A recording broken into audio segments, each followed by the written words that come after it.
ഇഫ്താർ party സംഘടിപ്പിച്ച് തമിഴിന്റെ super star വിജയുടെ ഇഫ്താർ പാർട്ടിയിൽ വിജയ് നമ്മുടെ മുസ്ലിങ്ങൾ ധരിക്കുന്ന തൊപ്പിയൊക്കെ ധരിച്ചു വെച്ചിരിക്കുന്നത് കാണാൻ നല്ല ഭംഗിയുണ്ട്. വളരെ പരിശുദ്ധമാണ്.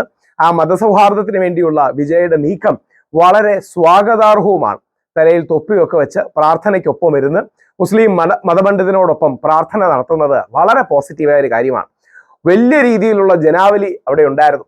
അതിലെല്ലാം വളരെ സിംബോളിക്കുമാണ്. ഇത് യഥാർത്ഥത്തിൽ YMCA ഗ്രൗണ്ട് റോയൽപേട്ടയിൽ വെച്ചാണ് നടക്കുന്നത്. YMCA എന്ന് പറഞ്ഞാൽ യങ് മെൻ ക്രിസ്ത്യൻ അസോസിയേഷൻ ആണ്. ഞാനൊക്കെ എൻ്റെ ജീവിതത്തിൽ ഏറ്റവും കൂടുതൽ നല്ല സമയം സ്പെൻഡ് ചെയ്തിട്ടുള്ളത് YMCAയിലാണ്. ഞാൻ YMCAയുടെ യൂത്ത് വിങ്ങിന്റെ സെക്രട്ടറി ആയിരുന്നു, യൂണിവയുടെ. എൻ്റെ ജീവിതത്തിൽ രാഹുൽ ഈശ്വർ ആകുന്നതിന്റെ പ്രധാന കാരണം YMCAയിൽ വെച്ചാണ് ഒരുപാട് തരത്തിലുള്ള സ്കില്ല്, പ്രസംഗിക്കാനുള്ള കഴിവ്, ഡിബേറ്റ് ഒക്കെ എനിക്ക് കിട്ടിയത്. YMCA ഗ്രൗണ്ടിൽ വെച്ച് നടന്നതിലും എനിക്ക് വളരെ സന്തോഷമുണ്ട്.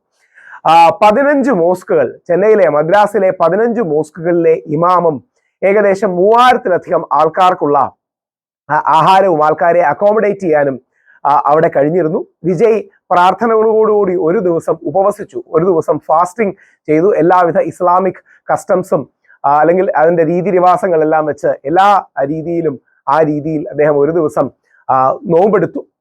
നോമ്പെടുത്തതിന് ശേഷം വൈകിട്ടാണ് ഇഫ്താർ പരിപാടി നടത്തിയത്. സമൂഹത്തിന്റെ എല്ലാ തുറകളിൽ നിന്നും, പ്രത്യേകിച്ച് തമിഴ്നാടൊക്കെ ആകുമ്പോൾ വലിയ നന്മയാണ്. തമിഴന്മാർക്ക് മതസൗഹാർദ്ദം, ദൈവം, വിശ്വാസം ഒക്കെ വലിയ രീതിയിലാണ്. അത് ഹിന്ദു ആണെങ്കിലും മുസ്ലിം ആണെങ്കിലും ക്രിസ്ത്യാനിയാണെങ്കിലും. എനിക്ക് ഇന്നും ഓർമ്മയുണ്ട്, ഞങ്ങൾ ജല്ലിക്കെട്ടിന്റെ പ്രൊട്ടസ്റ്റിന് പോയപ്പോൾ മറീന ബീച്ചിനടുത്ത് വെച്ചായിരുന്നു ഞങ്ങൾ ജല്ലിക്കെട്ടിന് പ്രൊട്ടസ്റ്റ്. അതായത് ഹിന്ദുക്കൾ, ഇടയ്ക്ക് തമിഴന്മാർ, അവിടുത്തെ അമ്പലത്തിലെ കാള, ഇതൊക്കെയാണ് പ്രധാനമായിട്ടുള്ളത്. നമുക്കെല്ലാം ഫുഡ് തരാൻ അവിടുത്തെ, അതായത് കാശ് മേടിക്കാതെ ഫ്രീ ആയിട്ടാണ് കേട്ടോ, ഫ്രീ ആയിട്ട് ഫുഡ് തരാൻ അവിടുത്തെ മുസ്ലിം സഹോദരന്മാർ മുമ്പോട്ട് വരികയും മറ്റുമൊക്കെ നമ്മളെ സ്ട്രോങ് ആയി സപ്പോർട്ട് ചെയ്തിരുന്നു. അന്ന് ഒരു വെള്ളിയാഴ്ചയാണെന്നാണ് എൻ്റെ ഓർമ്മ. വെള്ളിയാഴ്ച ഈ ജുമാ പ്രാർത്ഥനയ്ക്ക് നമ്മൾ ജല്ലിക്കെട്ടിലെ ആൾക്കാരെല്ലാം അവിടെ മാറി നിന്ന് മുസ്ലിം സഹോദരന്മാർക്ക് അവിടെ പ്രാർത്ഥിക്കാനും മറ്റുമൊക്കെ ഉള്ളൊരു സ്പേസ് ഒക്കെ അറേഞ്ച് ചെയ്യുകയുണ്ടായി.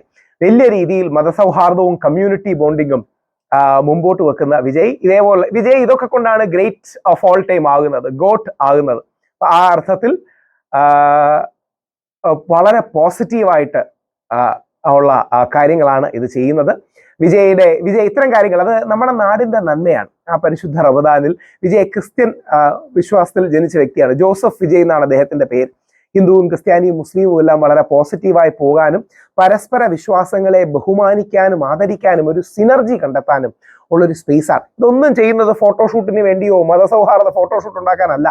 പകരം ബഹുസ്വരതയുടെ, പരസ്പര ബഹുമാനത്തിന്റെ, പരസ്പരം അംഗീകരിക്കുന്നതിന്റെ ഭാഗമായി പരസ്പരമുള്ള വിശ്വാസങ്ങൾ ആദരവോടെ കാണുന്ന മഹത്തരമായ ഒരു രീതി തന്നെയാണ്. അത് വളരെ നന്മയുള്ള ഒരു കാര്യമാണ് ശ്രീ വിജയ് ചെയ്തത്.